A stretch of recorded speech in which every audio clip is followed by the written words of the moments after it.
Red టీవీలో మీ వ్యాపార ప్రకటనల కోసం ఈ నంబర్ని సంప్రదించండి.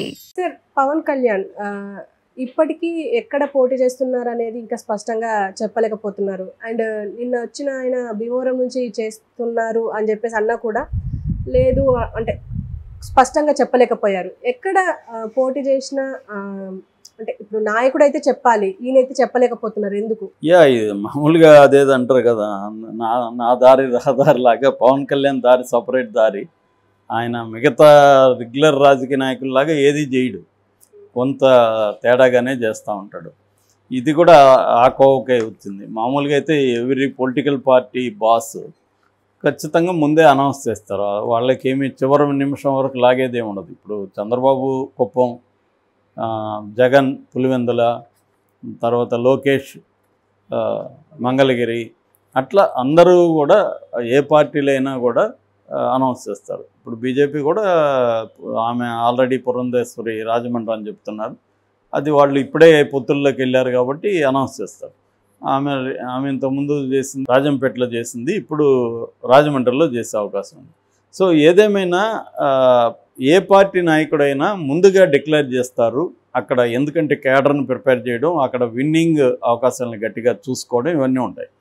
కానీ పవన్ కళ్యాణ్ చేయట్లేదు. పవన్ కళ్యాణ్ ఇప్పటివరకు ఏమేమి వస్తున్నాయి, ఫస్ట్ భీమవరం అన్నారు, మళ్ళీ తిరుపతి అన్నారు, మళ్ళీ లేదు పిఠాపురం అన్నారు, మళ్ళీ మొన్న ఢిల్లీ వచ్చినాక అసలు అసెంబ్లీకే లేదు, పార్లమెంట్కే పోటీ చేస్తాడు, పార్లమెంట్ వచ్చి కాకినాడ నియోజకవర్గం నుంచి చేస్తాడని అన్నారు. ఇప్పుడు నిన్న తెలుగుదేశం నుంచి పులవర్తి రామాంజనేయులని ఎక్స్ఎమ్మెల్యే భీమవరం, ఆయన జనసేనలో చేరాడు. సో జనసేనలో చేరి మంగళగిరి ఆఫీసులో ఆయన చేరినప్పుడు పవన్ కళ్యాణ్ మళ్ళీ ఒక స్పీచ్ ఇచ్చాడు.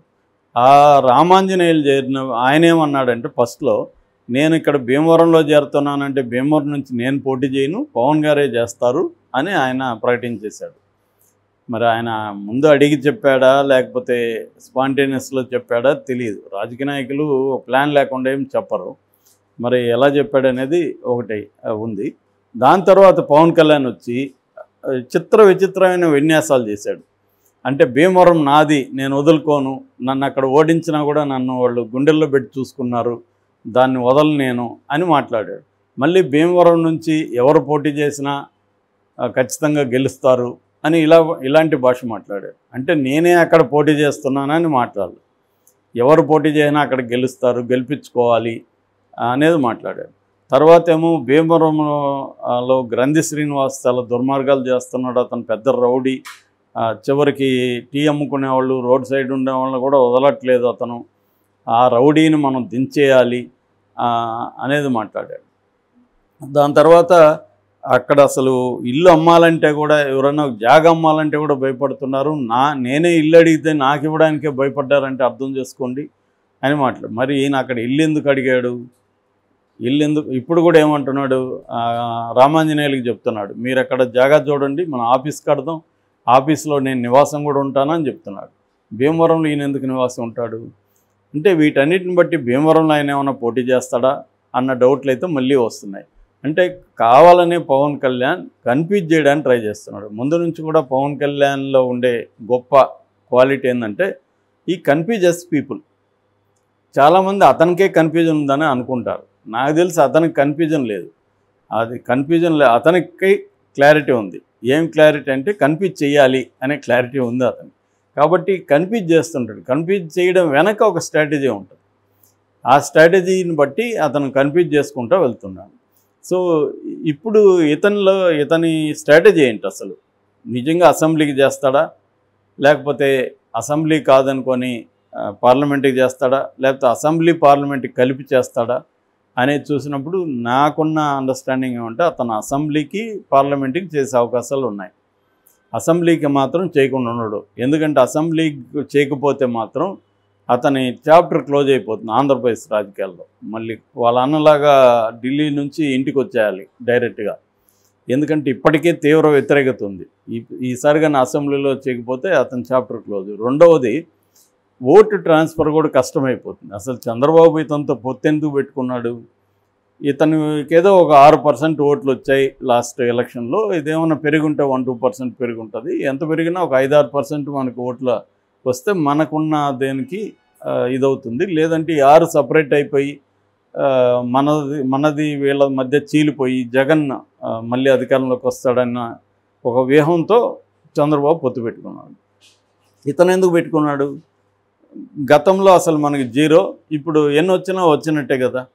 కాబట్టి ఒక 4-5 వచ్చినా కూడా మనం మేసం తిప్పుతో తిరగచ్చు. ఇప్పుడు ఏమీ లేకుండానే అతను జగన్ నువ్వెంత నీ బతుకెంత అంటున్నాడు 150 వచ్చిన అతను పట్టుకొని.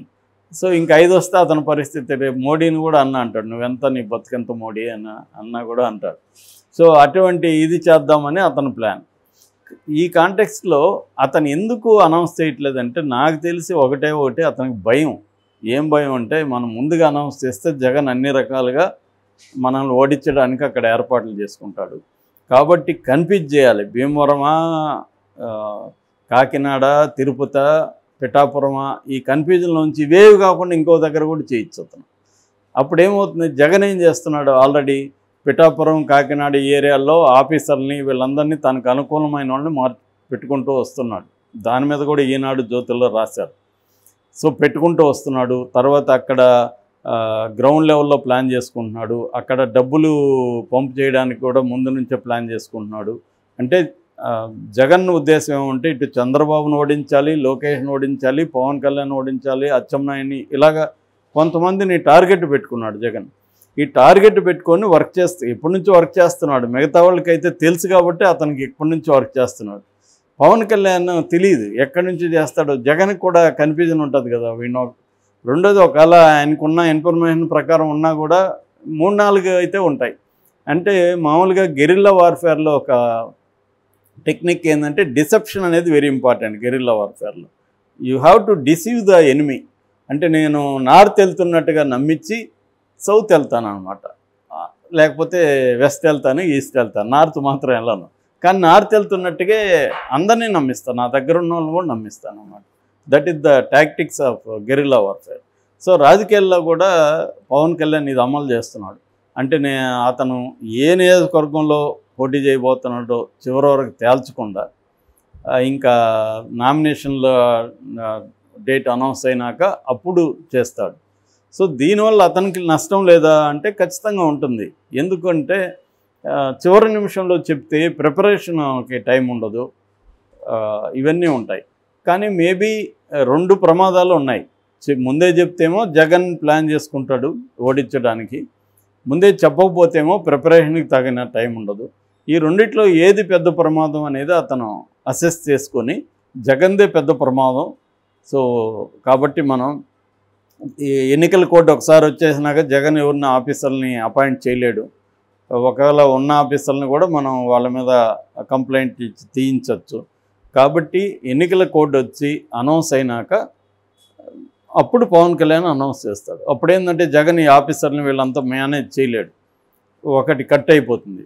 సో దాని తర్వాత చేయబోతున్నాడు. అంతవరకు ఇతను ఇదే కన్ఫ్యూజన్లో పెడుతుంటాడు. దీని మీద చర్చలు నడుస్తుంటాయి, మాత్రం చెప్పకపోవడానికి ప్రధాన కారణం అదే. సో ఎన్నికల షెడ్యూల్ వచ్చే వరకు కూడా మనకి ఇలాంటిది తప్పదన్నమాట. సో దీన్ని జగన్ కూడా ఇవన్నీ గమనిస్తూ జగన్ కూడా మల్టిపుల్ గేమ్స్ ఆడుతున్నాడు. అందుకని జగన్ కూడా ఏంటంటే ఏ నియోజకవర్గంలో చాలా నియోజకవర్గంలో పెట్టిన వాళ్ళని మళ్ళీ మార్చడం, వాళ్ళని తీసుకొచ్చి ఇంకొకటి పెట్టడం, జగన్ కూడా సేమ్ గేమ్ ఆడుతున్నాడు. అందుకని ఇప్పటివరకు జగన్ కూడా కంప్లీట్గా 175 లిస్టు ప్రకటించలేదు. అట్లాగే మేనిఫెస్టో కూడా ప్రకటించలే. ఎందుకంటే అవతలోడు ఏం మేనిఫెస్టో ప్రకటిస్తాడో చూసి యువతలోడు చేయాలి, యువతలోడేమో చేయడు, అవతలోని చేసినాక మనం చేద్దాం అనుకుంటారు. ఇది సమస్య అన్నమాట. సో అంటే కామెడీ ట్రాక్స్ ఉంటాయి కదా, ముందు చేయరా అంటే లేదు నువ్వు ముందు చేయరా అని, అలాగా అయిపోయింది. ఇప్పుడు రాజకీయాల్లో కూడా ఎత్తులు పోయితులు ఏంటంటే ఎదుటోడు ఏమేస్తాడో వీళ్ళు వెయిట్ చేయాలి. అంటే జగన్ కొన్నిట్లో 100% అనుకున్న దాంట్లో చేసేసాడు, వీళ్ళు కూడా చేస్తారు. అందరికంటే ఏంటంటే పవన్ కళ్యాణ్ ఇప్పుడు 7 నియోజకవర్గాల్లో మాత్రమే అనౌన్స్ చేశాడు. ఇంకా 14 ఉన్నాయి. ఈ 14లో ఏం చేస్తారనేది ఇప్పటివరకు ఎవరికి తెలియదు. అందులో తందె కూడా ఉంది. సో నిజానికి 14 అనౌన్స్ చేయొచ్చు ఆయన, ఎందుకంటే ఎప్పటి నుంచో వర్క్ చేస్తున్నాడు, చేయట్లేదు. ఇప్పుడు అందుకని ఏం చేస్తున్నారు, తెలుగుదేశం నుంచే కొంతమందిని అటు పంపిస్తున్నాడు చంద్రబాబు. లేకపోతే ఈ పులవర్తి రామాంజనేయులు తెలుగుదేశం నుంచి జనసేనలకు పోవాల్సిన అవసరం ఏంటి? వాళ్ళది కూడా పొత్తులో ఉన్న మిత్రపక్షమే కదా. సో అది మేజర్గా.